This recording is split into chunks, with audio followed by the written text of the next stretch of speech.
what you want, when you want it, where you want it. This is The Mesh.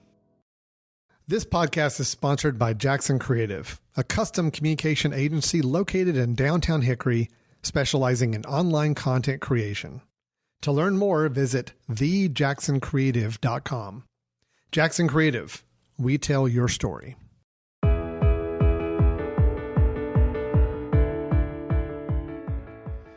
Greetings and hello, everyone, and welcome to the Forecast. I'm your host, Allen Burton. We are your connection to the who's who in the game of golf, and we hope to make you listen, laugh, learn, and grow your golf IQ. Director of Instruction for the Allen Burton Golf Academy at Lake Hickory Country Club in Hickory, North Carolina. I'd like to thank our listeners for tuning in and our show sponsors. Find us on themesh.tv and all your favorite podcast platforms such as Apple Podcasts, Spotify, Stitcher Radio, iHeartRadio, and Google Play. Be sure to check out all the other shows on themesh.tv, all produced right here in Western North Carolina. Advertising on the Mesh Podcast Network is a low-cost way to reach a targeted audience. For more information on advertising on this show or other shows on the Mesh Network, you can send us an email at info@themesh.tv or by visiting the Mesh website at www.themesh.tv and clicking on the Advertise button. On today's episode, I'm very pleased to be joined by a good buddy of mine, a great golf instructor from Austin, Texas. Good morning to Mr. Brech Spradley over in Austin. Good morning, Brech. How are you, man? I'm doing well, Alan. Thank you for having me on your show. Looking forward to chatting with you today. Hey, look, it's my pleasure, man. I really, I've watched your career from a distance. We've met up at several instructor functions over the years, and I think you, like me, we're both students of the game and diligently study the game, the golf swing, and what goes on in our sport. And you are in a really, really awesome facility over in Austin, Texas. Tell us about the place you teach and what goes on over there in Austin, Texas. Sure. Yeah. Thanks for that. I'm at the Barton Creek Golf Academy, and we're located at the Omni Barton Creek Resort and Country Club. We have an academy, a standalone academy, and we have 4 golf courses, and we have a big hotel that has about 505 rooms, so it's a big place. And then we have a membership and a country club side of it that we have, I think, around 1,100 members. So there's a lot of moving parts. I'm at a great facility.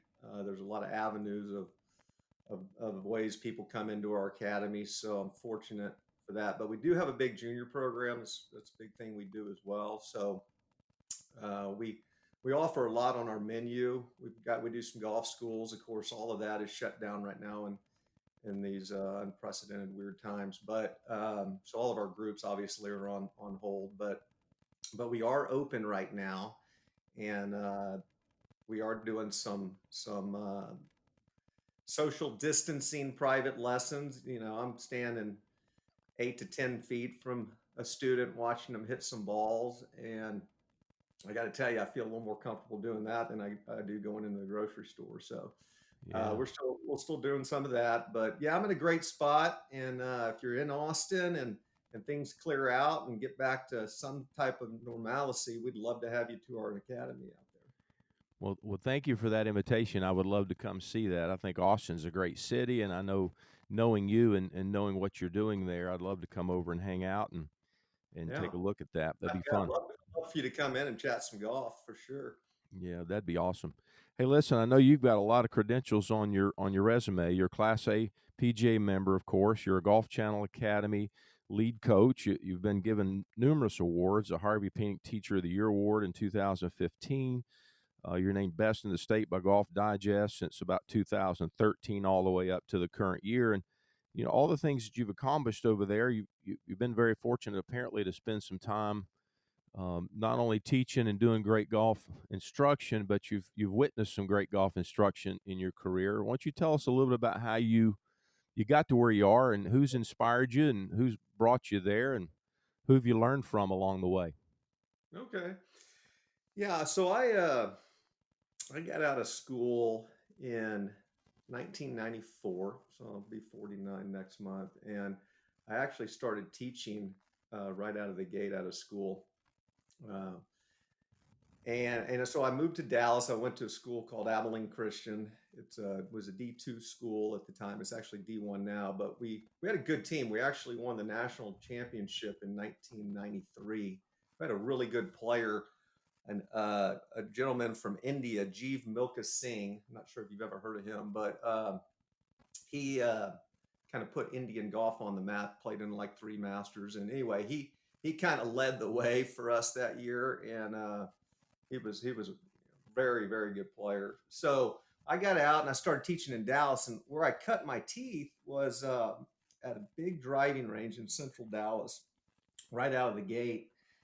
And we had 9 teachers at this driving range, kind of in central Dallas, and so I was fortunate because when I got there, it was the hottest kind of driving range in Dallas at the time. I think it's a Top Golf now.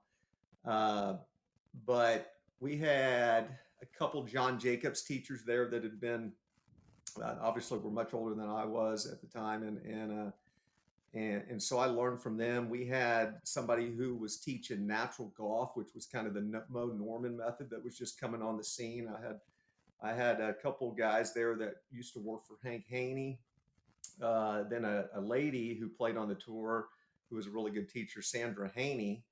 She was teaching out there, and then another gentleman who had spent a lot of time around Butch Harmon at the time at Lochinvar. So I was fortunate because I was around all these different ideas, and everybody was trying to make their own way on this big lesson tee. So I would sit around and I was teaching obviously, but I was new, but I was getting ideas from everybody, and then we'd all go out and have a beer afterwards and talk golf. So I was fortunate because I got to hear about a lot of different ideas at the time. So that's where I started, and I was there for about 5 years. Then I actually tried to play golf a couple of years on all the various tours in 98 to 2000. And then anyway, after that, I got to Dallas. And when I got to Dallas, I left Dallas, got to Austin. When I got to Austin, I was fortunate to land at Barton Creek and start working under Chuck Cook. And so I spent about 9 years with Chuck, and that was really where I started honing in a lot of my ideas that have kind of set with me the most. And I'm still very good friends with Chuck. In 2009, he left, and I was fortunate enough to take over the academy then, but I worked side by side with him for about 9 years. So, and then I've spent a lot of time over the last few years with Mike Adams' group and E.A. Tischler and Terry Rolls, and I've certainly gleaned a lot from them. But I also brought in Mac O'Grady to do a school, and spent probably about a year and a half after that school talking countless hours with Mac on the phone at night. And those were always very interesting conversations that would sometimes last about 3 hours or 3 or 4 hours. So spent a lot of time, got a lot of ideas from Mac. He helped, he's helped quite a bit. And I spent some time with Ben Doyle when I was working with Chuck. We would go out and see Ben. Ben is no longer with us, but he was a golfing machine guy. So Chuck was a golfing machine guy and still is. Certainly Chuck has evolved and is always researching. But I'd say a lot of my background kind of came from the golfing machine idea, which a lot of teachers I know have. So that's kind of where I've come from, and still learning like you.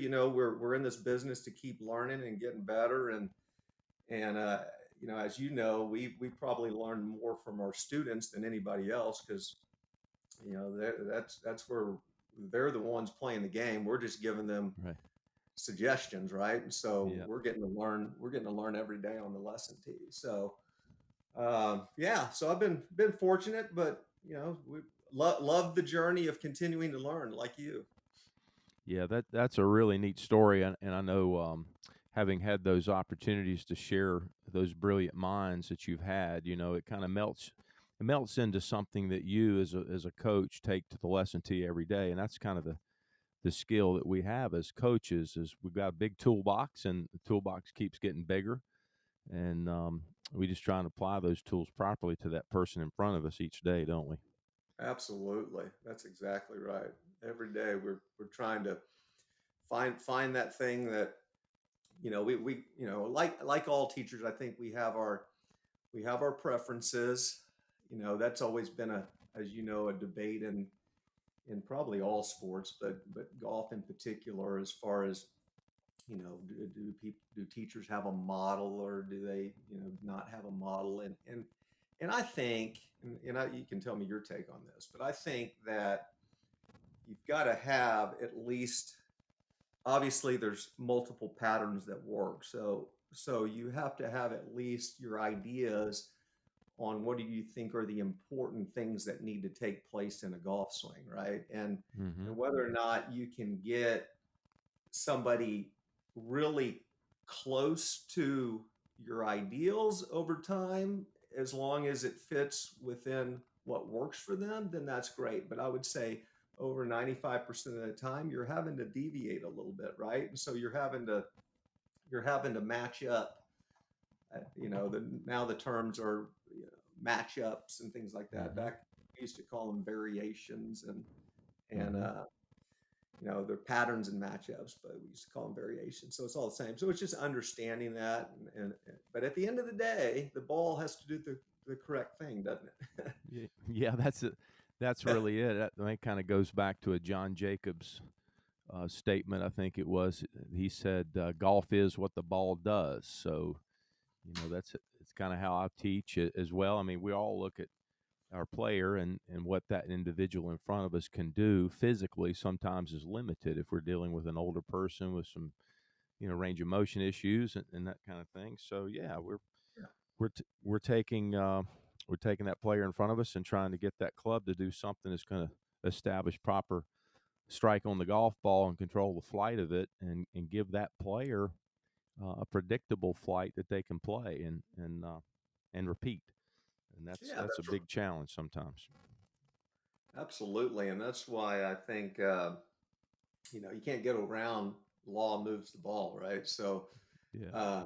one of the things I certainly impress upon my students, especially especially the juniors, but really anybody that wants to spend time getting better, especially like if you look at the full swing, for instance, in ball striking, I call them my daily vitamins that I want them to do. And Mm-hmm. obviously, as they progress as a player and get better and better, then I still think they need to take the vitamins. They might not need to OD on the vitamins as much, but so there's certain drills, swing builder drills, I call them, that I want them to do quite regularly to make sure that their ball striking is kind of in order with so they never get too far off, right? So um, I kind of have them do these things quite regularly.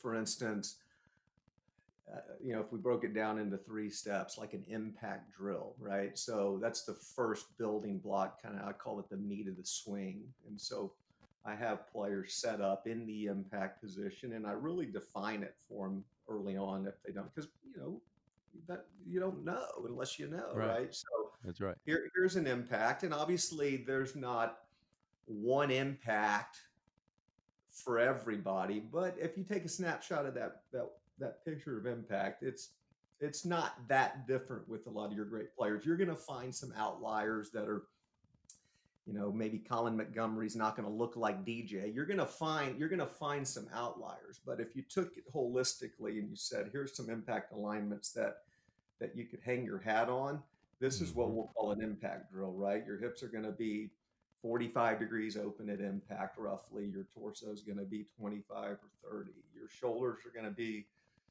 a little open to square based on what ball flight, because your shoulder complex has extra range of motion of 20 to 30 degrees. So you'll see players with their shoulders that look square hitting a draw, but that mid back is not square, it's open. So And then where's the weight? Get your weight left, get into the impact of the little Y. So I define this position for them, and I have them hit shots head behind the ball, slightly ball off the left side of the face. And I go back to hip high, and I want them to hit these basic long chip shots where they're posting up around the left leg, turning the corner with the pivot, hip high to hip high, basically set at impact, and thumping the ball first, ground, divot. It's a striking drill, right? And so that's a daily vitamin. If you don't do that well, you need to do that well, right? And that's what I tell them. So that's like vitamin 1. And then I take them into step 2, which would be like the 9 to 3 drill. Now you're going to set up in a normal setup. Now we're going to go back to a 9 o'clock L. Now, where's the shaft at that? Ideally, it's going to be pointed at the target line. If you miss the boat at that L position, then maybe a little more vertical. I would prefer than too flat, certainly. And then somebody will say, well, what about Matthew Wolff? He's inverted and pointed the other way. And I'll say, yeah, he is, but he needs to lay it back down and get back into an on-plane position coming down. And what I would say is, I wouldn't advise that position if you're hitting a 50 or 60 yard shot anyway, right? So look, there's going to be outliers always, but early on, if they understand where that framework, because all I tell them at that point at the 9 o'clock L is, I want a relatively flat left wrist, or if it's slightly flexed and bowed a little bit, that's fine. I ideally don't want it too cuppy unless they have a really stronger grip, that the face still is good. And at that point, all you've done is you've turned impact further back, right? So at that point, that is the impact position that you're just now turning further back up the arc. And now your job is to not screw it up. You're going to rotate through. Yes, the club's going to uncock. You still want your wrist pretty flat. Your right arm's going to straighten a little bit, but now we got to get back through those impact alignments, thump the ball, hit a hard punch shot. In Texas, you got to have that shot anyway. So I want them piercing the ball and go to your rotation and get to the 3 o'clock position on the other side. So that's drill 2, is that punch shot, right? And then you turn back, finish it off with more shoulder turn, try to match up the turn and arm swing pretty well. Now you're turning impact further back, rotating through to a full finish. And now you're getting into the swing. So I kind of say, hey, you got to learn to strike it in drill 1. I want it thumped. You got to strike it in drill 2. I want it thumped. Now, when you do that well, you've earned the rite of passage to let it go. Now you can, now you get in the debate of, well, don't handle drag it, go ahead and fling it, all this deal, right? So it's important to understand, in my opinion, right, that I haven't really ever met a great ball striker who didn't know how to hit a hard punch shot. Now, if there's a little handle drag in that, then you learn to throw it and fling it. But when you're flinging it at the right time, right? You're not flinging it early.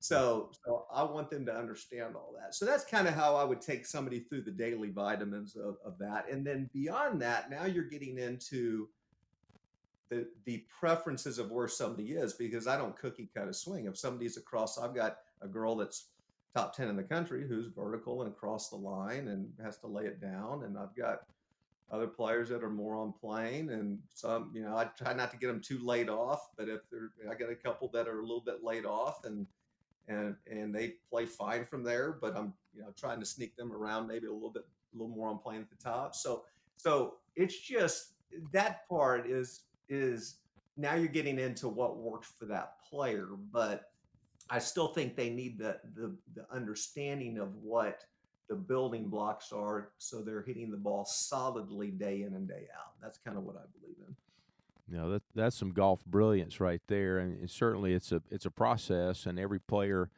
that learns those vitamins, as you refer to them, they learned it pretty much like, hopefully they learned the English language. I mean, we start out with the alphabet, we take those letters, we make some small words, we take those words, we make sentences, and eventually we're writing a term paper, but the student comes to us a lot of times and they want to write the term paper and they hadn't even memorized the alphabet yet. So you've taken them from step 1 to step 3, and you've built some good foundations there for a golfer to become a good ball striker with that. That's great. That's what I like to see.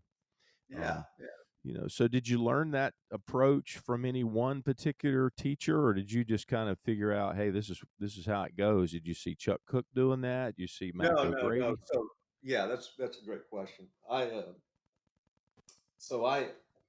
When I first started working with Chuck, we doing golf schools, and to this day, I kind of call them vitamins. We in the golf schools call them our swing builders. Mm-hmm. So the way we labeled them is chip, punch, turn. Okay, and that was his slang for it. So Right. yeah, like I said, like Chuck has been probably my biggest influence. Now, when it comes to teaching, as you know, now we're having to deviate. If I give 8 lessons, they're all different, right? I mean, Right. like I'm not trying to put somebody in one pattern per se. I've got my preferences, but what I will say is, you need to be able to do these drills well. Now, if you have a slight variation with somebody has a side under grip with the right hand, or so there's matchups that have to go with all of this stuff, right? Right. But they're not just drills. They're shots that you would play. Now, you might not set up in the impact position if you're trying to hit a low punch under a tree, but you're going to set up pretty close to it. You're just going to turn more into impact. So yeah, so this was what Chuck had really instilled in me about 20 years ago, that I have kind of just kept going with, because it's like anything. You go to these things, right? And I know you well, and we see each other and all this stuff, and all this information that you go to all the research with all the PhDs now. It's all great, but you got to be careful trying to guinea pig, right? Yep. Too many people in new concepts that haven't been time tested within your own program and belief, right? Yep. So what I have found is that like ground force and all the new stuff, it's all great. I mean, I love it, and all this stuff's important because, like you said, I mean, I'm talking about building the foundation. Now, once that foundation is built, now it's okay. How do we apply more horsepower to this, right? Sure. How do we turn it into a very reliable car, into maybe a potential Ferrari type car? That's their goal, and their body can handle it and all of that stuff, right? But Yeah. yeah, the building block stuff is certainly from my Chuck Cook days, and man, I think it's just a good system that I really strongly believe in. There's not one way to teach, as you know. There's a jillion ways to teach. It's just what I believe in, and I kind of keep them going through. And what's interesting is, you've been teaching a long time, is there's times where you'll maybe go through some stuff and go, well, let's maybe, I always try to try stuff myself before I ever go somewhere with it with somebody. But when you really find something that works, you'll tend to gravitate back towards it anyway, right? So Yeah. and then once those vitamins are in place, then now you're having to teach. Now you're having to teach everybody differently. But yeah, in our golf schools to this day, when I do golf schools, that first full swing class is, all right, here's the impact drill. Let's take a snapshot of it. We'll put it even on video. Here's where you are. You can take a snapshot of somebody's impact and come really pretty close to guessing a full swing handicap. Now, obviously, you'll see players that look great at impact and they can't break 100. Right. But that's a little more rare. And obviously, impact is just a blip in time. It's a snapshot picture. You got to see the whole motion. Of course, golf is not a still frame. I get that, but I want them to understand what those impact alignments are. You got to know where home is. If you don't know where home is, then you're behind the 8 ball a little bit, because as you start making a bigger golf swing, you get further away from home. You got to know how to get back there, right? So yeah.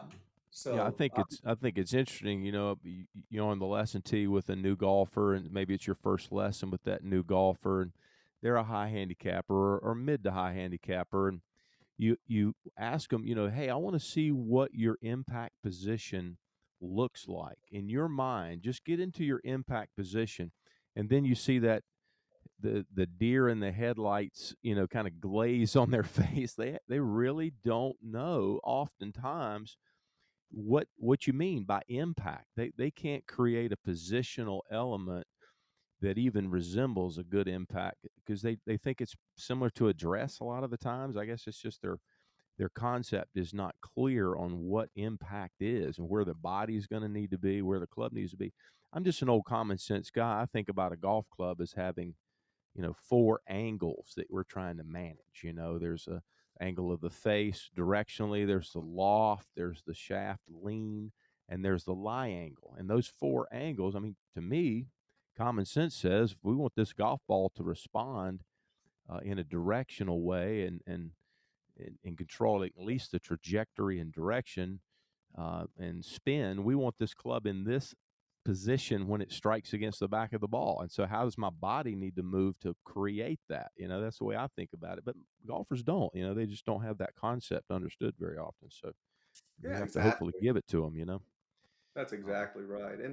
And so, from there, like I think impact, you could say, well, impact is king, but I would say that once that's established, I'd go probably a little further back up the swing and say, where the rubber meets the road, and you could argue that it's borderline more important, but the transition of the golf swing, right? And Mm-hmm.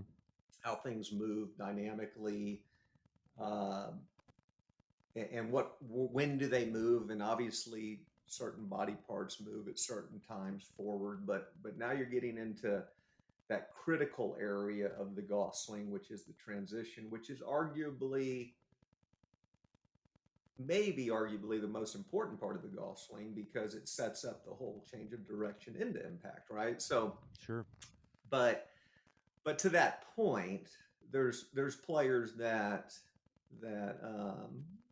transition okay, decently, and don't quite then understand how the body then continues to it's all happening in a flash, obviously, but moving through to get to a good impact position. But you take an older gentleman or lady that's been a very low handicapper in their early years, and as they get into their old and golden years, let's say they're in their mid to upper 70s or even older in their 80s, and they still know how to strike the ball out of the middle of the face and know how to squash it and cover it well and hit down on it. They maybe don't have their extensions of their body, or they're not posting up like they used to, or any of the speed, or obviously, or any of that, but they still understand how to thump the ball and where those impact alignments are, right? So Mm-hmm. so that's just an important deal. But yeah, it's fun. It's a journey on the lesson tee each day. You're dealing with people, right? And everybody learns it differently and feels differently, and so that's the beauty behind teaching golf. Yeah, I also noticed that you're certified through Titleist Performance Institute, and you Sam Putt Lab, the 3D motion from K-Vest. I mean, you spend, like a lot of instructors in today's careers, we spend a lot of time trying to get certified and gain these extra knowledges to take to the lesson tee. It says here you're an Aim Point Express green reading. So tell me, how much putting do you do with Aim Point? Obviously, you're interested in some putting with the Sam Putt Lab stuff there. Do you do quite a bit of putting there at your school? Yeah, we certainly do quite a bit of putting, and I do love Aim Point. I Here's my opinion. I think I don't force Aim Point on my students, but what I tell them is, here's a great method. As you know, here's a very good method to read greens. Now, for you to feel comfortable putting it in play, you need to really understand it, and you need to practice it and trust it, basically, because if your eyes are going to work better if you don't have any idea what you're doing with the feel of your feet and all that. But once you learn it and you feel it and you get a system to understand feeling slope, then I think it's a superior, it's way superior to the eyes, right? So, Yeah. um, but just the knowledge of understanding it can help the eye read anyway. But Mhm. what I have found, the players that have gone through it, whether it's a clinic, whether it's a junior or just an adult going through a aim point class, I want them to come back if they don't understand it or not or aren't using it enough for a refresher. Because it takes time, but once you get it, boy, because I even teach it, and it took me 3 to 6 months to feel comfortable knowing what I was doing with it, Mhm. quite a few years ago. But now I, I'd I'd never trade it just for the eye read. So yeah, I really a big believer in aim point. With Sam Putt Lab, I think it's great to look under the hood. I try not to show all the data to a lot of my competitive players. I might pull up a couple things that I think we want to look at that are important, but it's a great measurement tool, like all of it, like TrackMan, like KVest. They're measurement tools, so that they're not teaching tools. You have to teach, but when you can find maybe that white elephant that's in the room that you say, hey, this one thing right here is gonna trickle down and help pretty much everything we need, then that's a great thing, because that when you can really see under the hood like that, it's hard to catch a lot of that with your eyes. Video can obviously get some of it, but when you're looking at speed and rhythm rate and acceleration numbers and stuff like that, boy, you need Mhm. that measurement tool. No question about it, and that's great. You have all the tools to do that. Yep. Players that come to you, they're putting a lot of trust in you, and I think it's really important that we as coaches have that data to kind of work from, and it just gives us some insights to things that the player doesn't know. I mean, the player when they hit a putt and they miss a putt, they don't often know when to start tinkering with the stroke and changing the stroke. They don't know if it was an aim issue. They don't know if it was a green reading issue. And they just have a real challenge in diagnosing their own issues. And that's fortunately for us, it kind of gives us some job security, in that we can dig a little deeper than they can sometimes and come up with some answers. But those technologies help us in our daily work, trying to figure out what's going on. But you're right. You're dealing with an individual, and each individual that we deal with has their own concepts of what they're trying to accomplish. And if we hadn't worked with a player for very long, it takes a while for us to get in their head and figure out what's going on with their understanding of the challenge and the concept that they're trying to execute when it comes to hitting a golf shot. That's for sure. So coming from Texas and being a player, everybody thinks about Texas as being very firm and hard and windy and all of that. I'm sure that's pretty true in general. It gets hot down there in the summers in Texas too. I came to Dallas and played some golf, so I kind of know that area a little bit. Um, Tell us, how does that affect the guy's game? What tendencies do you see a guy coming out of Texas have in their game when they take that out of Texas and try to play worldwide, like Tom Kite or somebody like that? What do you notice in their game when they learn the game in Texas? Well, I mean, obviously the grasses are one. We, have much, the Bermuda grass is, let's start with kind of the short game. When you're talking about learning how to chip and pitch out of gnarly Bermuda, um, it is a tough grass to grow up and learn on. And that's why when you have players that come in, we've got that Dell match play. Of course, it didn't go on this year, but we've had it at Austin Country Club for the last 4 years. That when you look at a few of the players trying to chip and pitch the ball around there, I went out and watched last year on Friday and saw some really poor chips and pitches. Yeah. I mean sticking it, laying the sod over it kind of deal. And so it's a tough grass, because when let's say you're on a zoysia or something that the blades are growing more vertical, even bent. It's a little tighter, but it's a lot easier to chip and pitch off of on that type of grass where the blades are not growing as gnarly, and you don't have all the grain and all that. So learning how to chip and pitch the ball is important. You gotta there's times where you gotta go ahead and what I call pinch it or dig it. Certainly the bounce of the club and understanding how to use the bounce and not get the leading edge too caught, and that's a very valuable understanding of how to use the sand wedge. But there's certain lies where you have to buckle up and just go, I'm going to lean the shaft and I'm going to hit down on this golf shot, right? Yep. And if you miss it a little bit, you pay the price, but that bounce won't slide through some of this stuff, right? So so understanding that, I watched I think it was 2 or 3 years ago, maybe 3 years ago, when Rory was playing Jason Day in a match at a hole at Austin Country Club, and they had a very similar pitch shot they both drove it over the back of this short par four. It was kind of this risk reward par four, and Jason Day, he's certainly more kind of single lever, kind of stricker-ish, not much hinge, and Rory's got a little more hinge and kind of has to unload it more. But they had this little uphill into the green pitch shot, and Rory got a little hingy and got a little leading edge stick and kind of missed the ball first, and the ball went about 3 feet. And he had to chip it again, and Jason Day had a little wider arc, and so you got to manage that angle of attack as well, and hit a beautiful pitch shot up there about 3 or 4 feet from the hole, and Rory had to chip it again.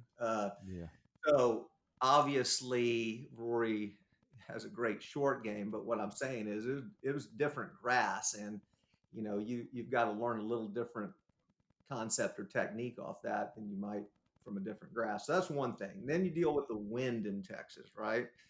And I know it's windy in Florida, but we got a lot of wind. So understanding how to flight the ball and hold certain crosswinds is really important. I think besides the firm ground, playing in the wind, I think is an attribute to becoming a pretty good ball striker, because you have to work and understand all the windows of trajectory. And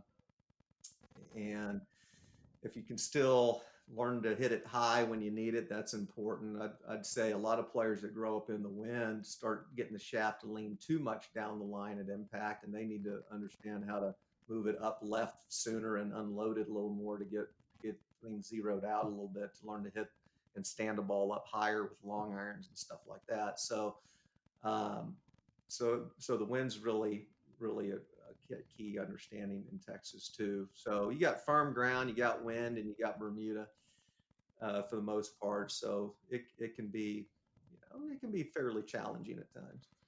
Yeah, I love to watch a player who can really play, in those conditions when the wind gets extreme. And for me, it's managing the trajectories and the spins. It's oftentimes the players going back into a stiff breeze, and these recreational golfers don't understand how to, take a lot more club and take some speed out of their swing to keep the spin off of the shot. That they're trying to hit it harder, fighting that wind, and the ball just spins like crazy, and the wind just amplifies the spin, and they lose control of their golf ball pretty quickly with that approach. It's a challenge, it's exact opposite, as they said over in Scotland. Swing easy when it's breezy, and you got to have to understand that spin has to be controlled and minimized when you're playing in windy conditions into the wind. You might want to spin it more when you're going downwind to keep the ball in the air. Right. But it's interesting understanding all those things, and players don't really understand it oftentimes. Yeah,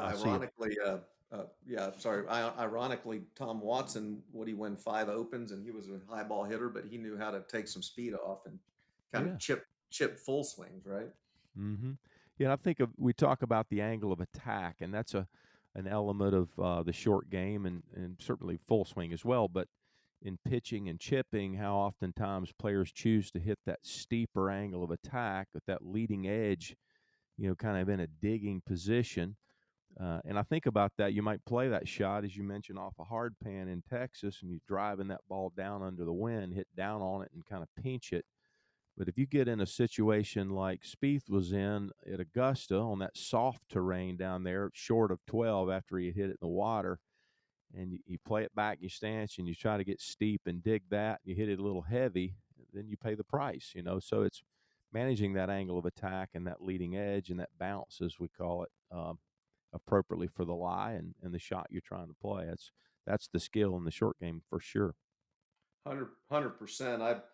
I had to learn that when I went to, growing up in Texas, and I think there's I think with golfers, I see it a lot with as players become adults, but the players that just pinch the ball or lean the shaft and hit down on it with a little too much shaft lean.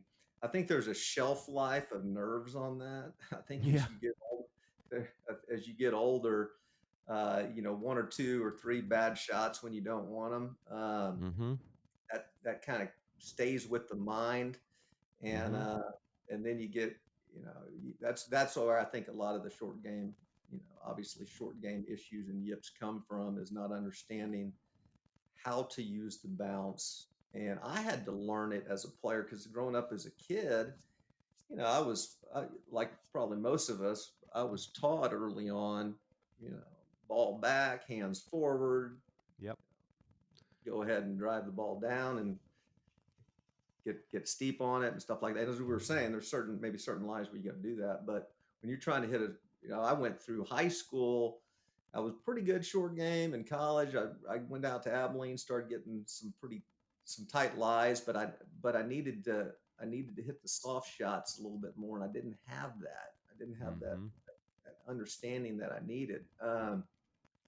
So it took me a while, to really understand a little bit more of how the club needed to really, really work. And certainly, there's been a lot of great evolving research with short game, like anything, and where the body needs to be and how that helps you, get rid of the club and use it. So matching up all the angle of attacks like we were talking about. But I tell you what, understanding how to use the bounce and zero that thing out, and knowing that it's your friend and you have some latitude to hit behind the golf ball and not chunk it, that's a big deal to understand. And a lot of golfers if they don't understand it, they need to run out to their local pro and figure that out, because that's a big deal.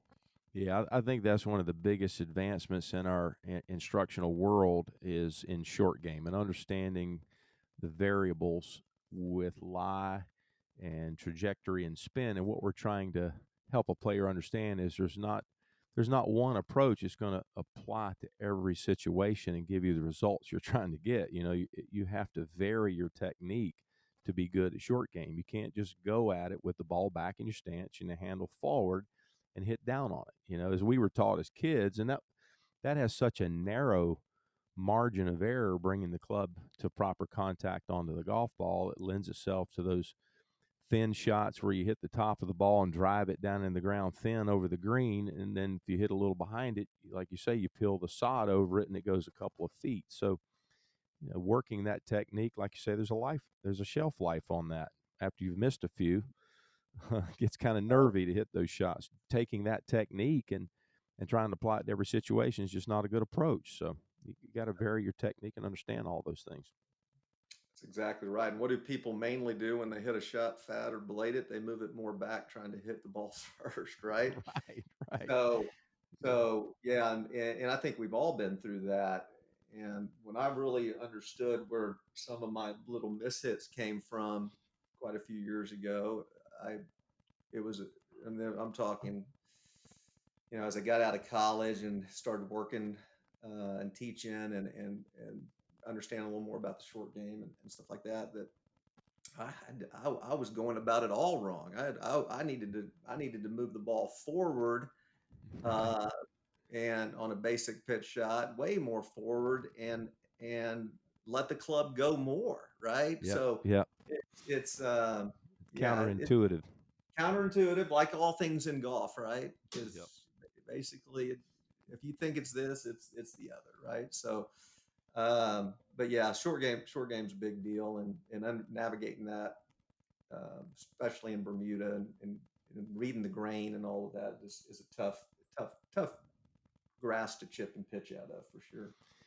So, and we were talking a little bit about technique in the short game, and going deeper into the technique world. I know Mac O'Grady was a guy who, I never spent any time around Mac. I did meet him briefly once here in North Carolina. He came to Monday qualify for a Champions Tour event over at Rock Barn, where I used to be director of instruction, and shook his hand and met him briefly. I'm not sure if he played right-handed or left-handed that day, to be honest with you. I can't remember, but what were some of the things that you learned from spending that little bit of time with Mac? I mean, he's written the book in a lot of ways on the modern golf swing, and was way ahead of his time in some regards. What are some of the things you took away from that time you spent with him? So when Mac, I was working. This was in about 2008.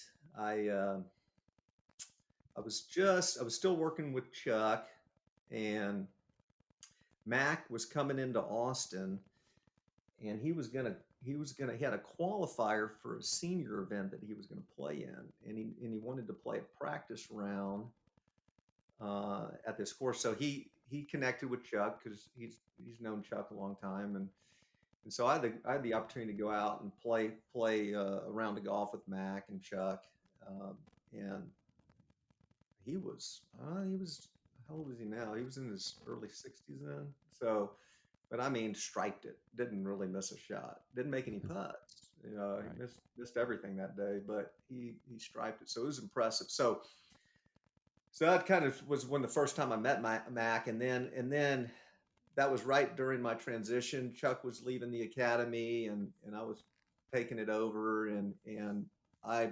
contacted Mac to bring him in for a golf school, and this was now 3 or 4 months down the road, and so I brought him in, and he did a week golf school, 1 week, and I was actually his chauffeur. He didn't have a rental car, and he was staying at a hotel downtown, and I got home at about 1:30 every morning.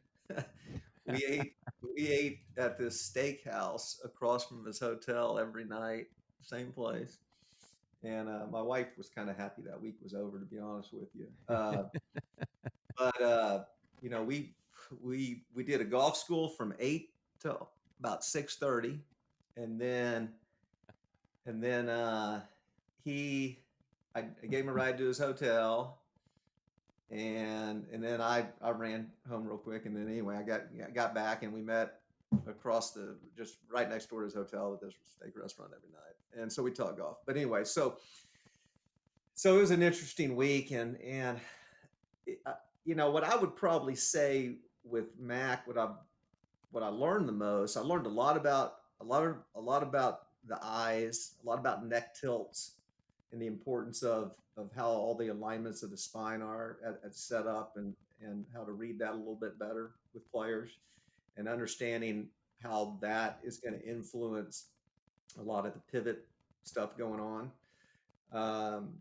And then obviously a lot of his ideas on the concentric arcs and how the body works. He's a big believer in the shoulders turning at right angles to the spine. Not a lot of, he was not a left side post. He was more center. I won't get into what he thought of stack and tilt. I won't go there.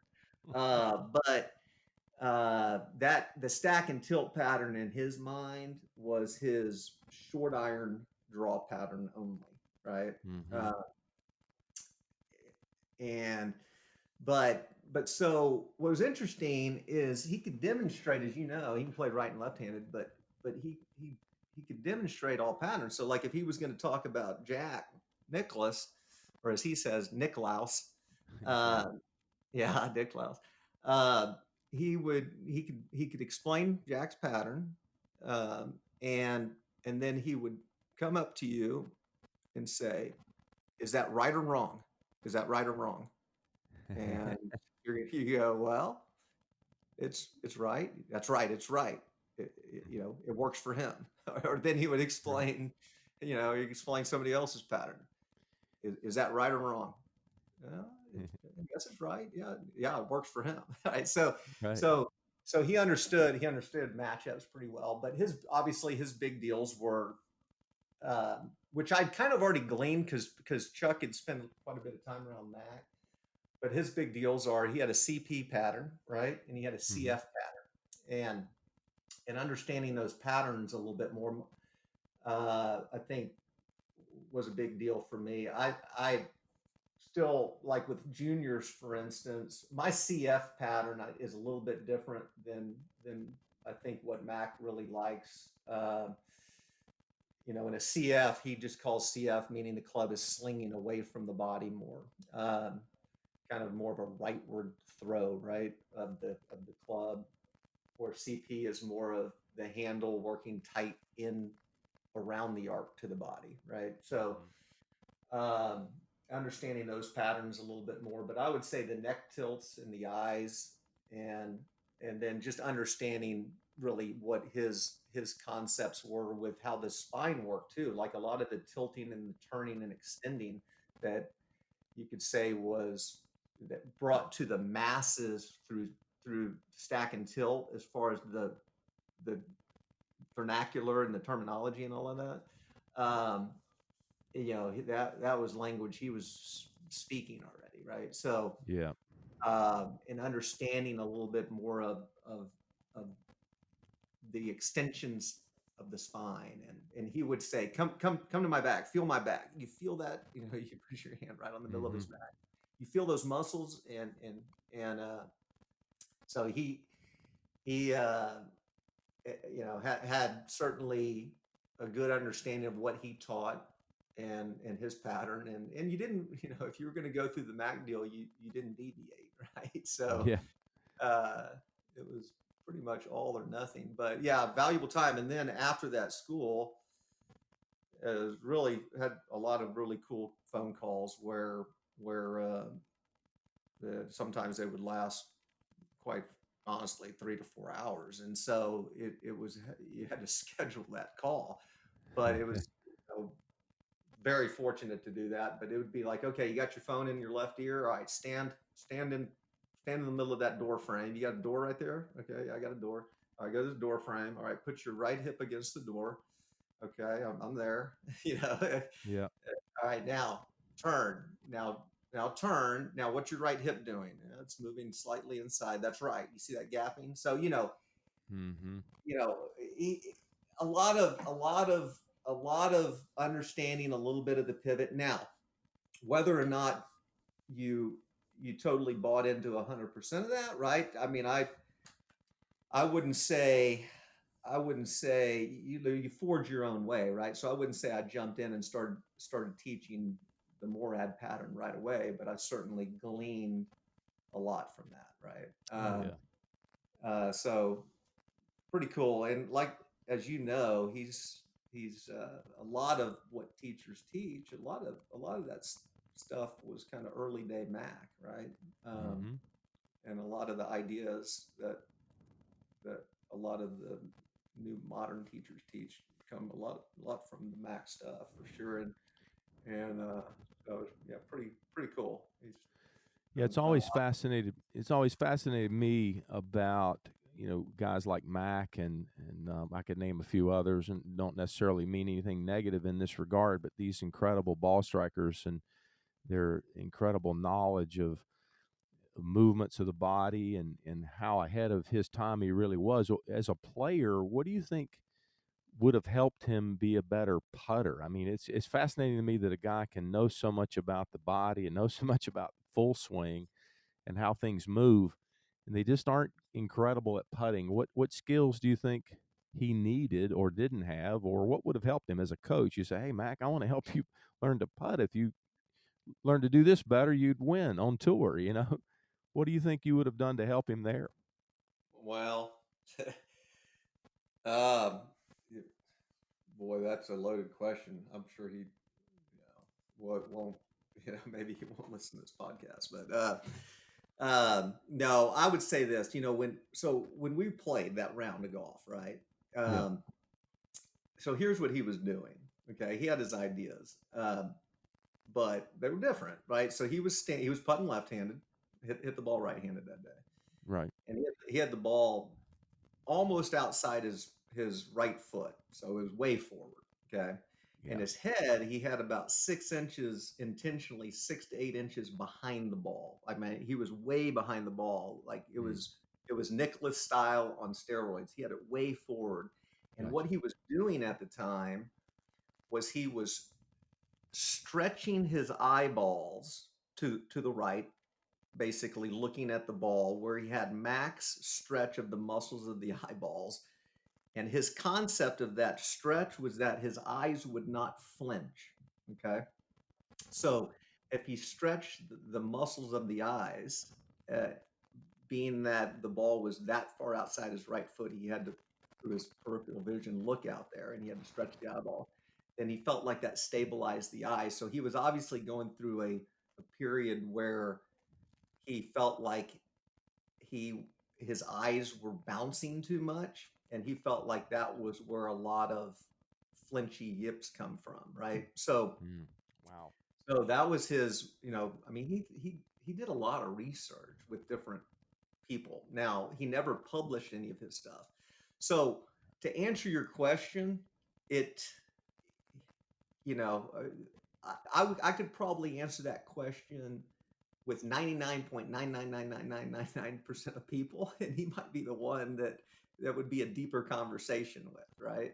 Mm-hmm. Uh, as far as what to do to fix him, but because I obviously haven't spent that much time around him, all I know is um, he he probably didn't research putting as much as the full swing, obviously, but he says he did. So, or at least Yeah. he said that week that he'd spent plenty of time, you know, researching putting. But I probably would have tried to get all the technical aspect out of Mac with putting. If he was just a Mm-hmm. blank slate, I didn't know Mac, and this is what he was going through, then I would. You got to get people back to that kid level of putting. I mean, how well did we generally all putt as a kid, right? Mm-hmm. Most of us putted pretty well when we weren't thinking that much, right? Um, he goes back to the whole pre-shot routine and the visualization, and I mean, once the stroke is pretty decent, it, as you know, it becomes green reading and confidence, and it's like Harvey Pinnock used to say, hey, you want to putt better, you go hang out with great putters, right? Right. In other words, Right. you got to believe that you're a great putter, Yeah. and that's where it starts. Like, for instance, just real quick, Jeev Milka Singh, which we were talking about, played on our team from India and made probably 14 or 15 million dollars playing golf, in Asia and Europe and all that.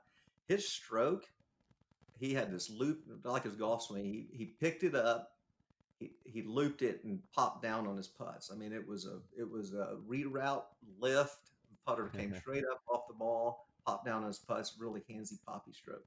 But he made a lot of putts, Yeah. and he had unbelievable self belief. And every night, Jeev, in a notepad, ever since I knew Jeev and through college, he was doing it, and it was some of his early um, days of kind of the whole being around the Indian culture and meditation. But he would write down, "I was born to win" 10 times every night on a notepad. And I don't Wow. care where we were, if we were at a tournament or if we were, like, one year we came to actually Corpus, where I'm from, the whole team, spring break, we went out, did the stupid college kid stuff and came in at 1 or 2 at night, and he brought that notepad out and wrote 10 times. So it was religious that he did it every night, right? So he had this unbelievable self-belief in himself, and he ended up, he wasn't a world champion major player, but he took a game and made a lot of money playing golf, and so I think that's where it would start, right? You've got to get in, you got to peel back all the layers with somebody who's really struggling with putting, and you got to start from basics of saying you got to believe you're a great putter, and you got to go through all that visualization, and you got to get way more right brain, and that's a problem, right? Because when you start, Mac is very left brained, and left brained, you can strike the ball. You can strike the ball left brain. Okay. I mean, I don't want to get into the whole concept of right brain, left brain, and the importance of not having too many swing thoughts, and that's important, right? You can't be thinking too much, but you can groove a golf swing left brain, and you can be a ball striker way more left brain than you can be a great putter left brain. Yeah. So I would try to get as much right brained as possible, but that might be hard. It's interesting. I mean, everybody's different, and just the way he approached his putting, it seems so unorthodox. And when you watch his golf swing, you think perfection in orthodox. I mean, there's just so backwards from each other. You know, it's interesting. Well, did you ever spend any time around the Burks, Jackie Burke there in Texas? You ever get to see him or spend any time with him? Didn't get to spend it, but boy, a lot of stories with the Burks. Oh yeah, stories. I grew up playing some junior golf with Robin Burke, who was my age, and she was part of the Burke family. So that was unbelievable. Kind of like the Harmon family, right? Right. Those two families, boy, you talk about golf families and golf instruction families, pretty incredible.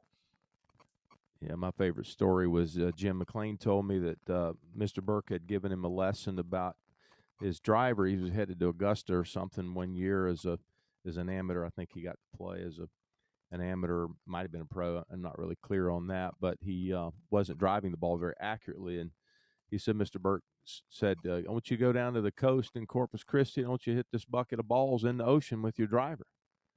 And he said he did. He hit it better than he's ever hit it. He said, well, how'd you hit it? He said, I hit it great. He said, well, good. That's how I want you to hit it. And he said he drove it great when he went to Augusta, but it was just freed him up, to swing. You weren't going to miss the ocean, for goodness sakes. He had been steering it and was tight and guiding it and all this other stuff. And said it was his lesson, hit this bucket of balls in the ocean, see how you do. Yeah. Well, that's kind of like,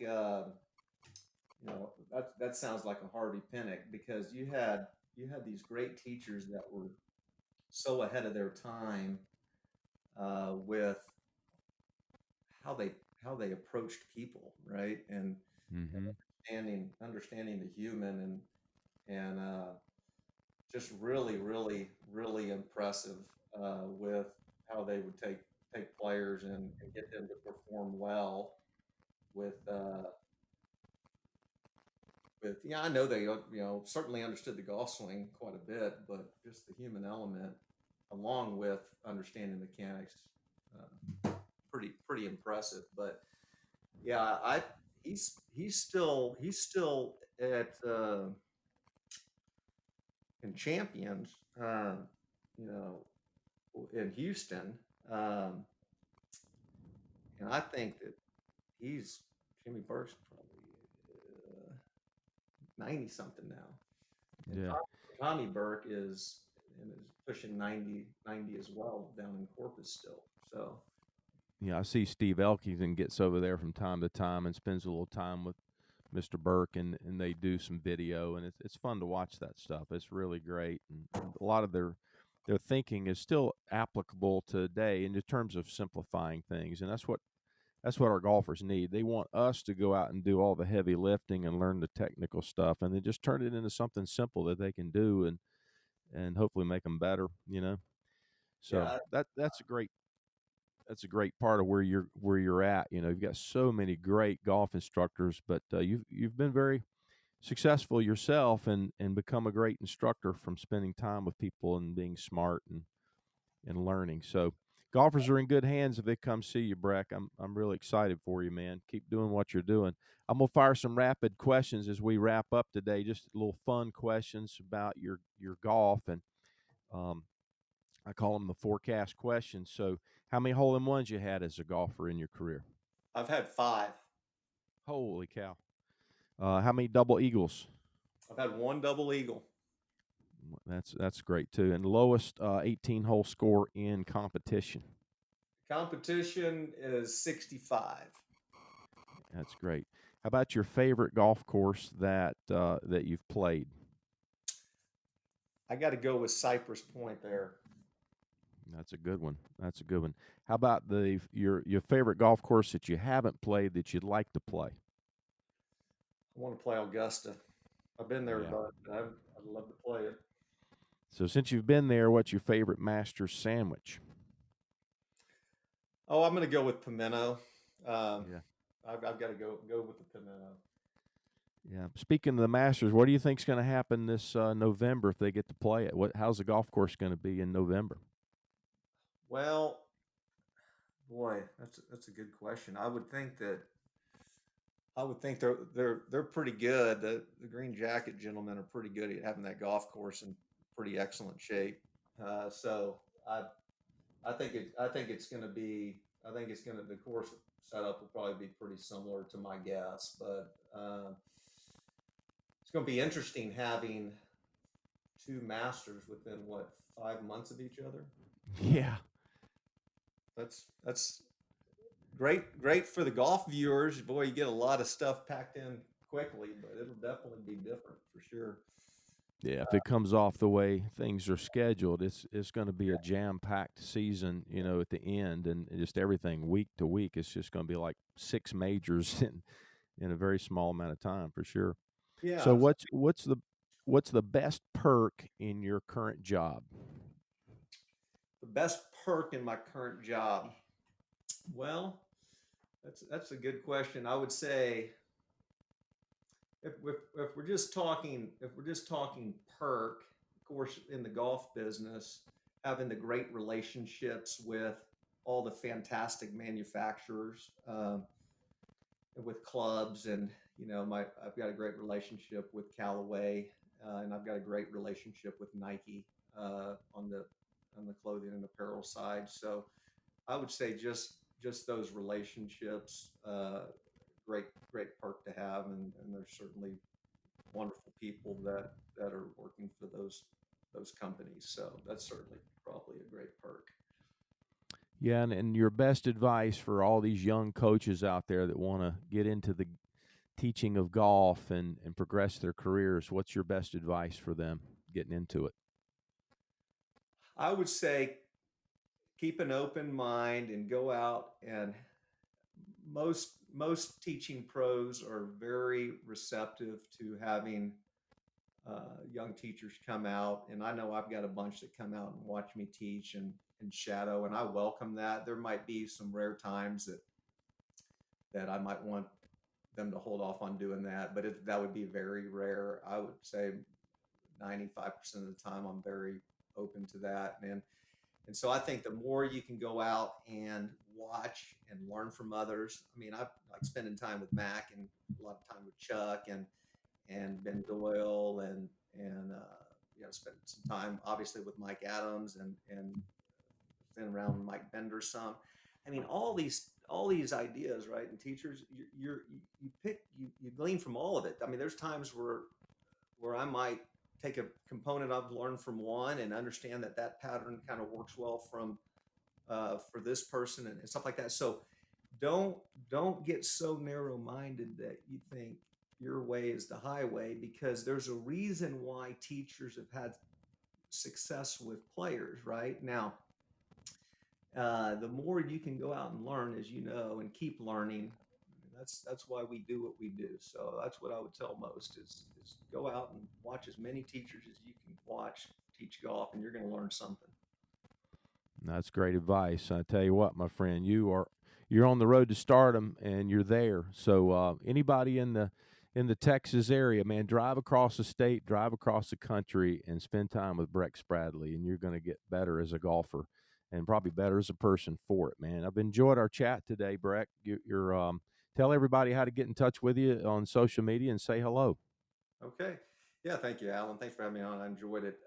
So I'm at the Barton Creek Golf Academy. That website's bartoncreekgolfacademy.com. On social media, on Instagram at Brech Spradley Golf. And I'd love to have you come out if you're in Texas. And I know we're not traveling much right now, but hopefully soon that'll happen. And we'd love to have you come in and visit the academy for little golf swing stuff or whatever you want to work on. So thanks for having me on. I enjoyed it. Hey, Brech, it's been my pleasure, and I look forward to seeing you soon, buddy. All the best to you and your family and all those girls in your family. I know, I think I heard you have four young ladies in your family besides your wife, so you're outnumbered over there, it sounds like. I'm outnumbered. I've got quadruplet girls that are 17 right now. So 17. Wow. there's a lot of I wouldn't call it drama, but yeah, there's some drama going on in my household at times. But no, we're super blessed times 4, and I wouldn't trade it obviously for the world. But yeah, 4 17-year-old girls. So they're going to be going through their junior year, obviously doing everything from home right now. They close the schools, but they'll be seniors next year, and then it'll be college time. So there's a lot going on. Well, work hard, my friend. With 4 to put into college, I'm sure they're helping you with their academics and athletics, so maybe there'll be some scholarships to ease the pain a little bit. But, yeah, all the best to you, my friend, and stay safe over there in Texas. I'll wrap it up today and tell all my listeners I really appreciate you tuning in. You've listened to Brech Spradley from Barton Creek Golf Academy in Austin, Texas this morning. Brech is a Class A PGA member. He's a Golf Channel Academy lead coach. He's got many, many awards. The Harvey Penick Teacher of the Year award. He's ranked best in state by Golf Digest magazine since 2013 to present. He spent a lot of quality time learning the golf swing. So you're in good hands if you go over and spend some time with Brech. I want to thank the listeners and my sponsors. Look forward to another episode of The Forecast coming up very soon. Stay safe out there, golfers, and let's keep enjoying the time together. Thanks again.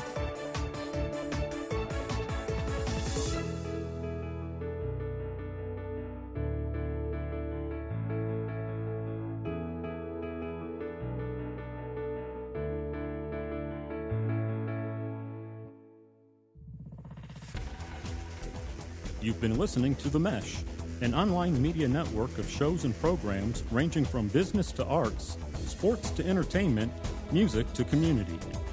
All programs are available on the website as well as through iTunes and YouTube. Check us out online at themesh.tv. Discover other network shows and give us feedback on what you just heard.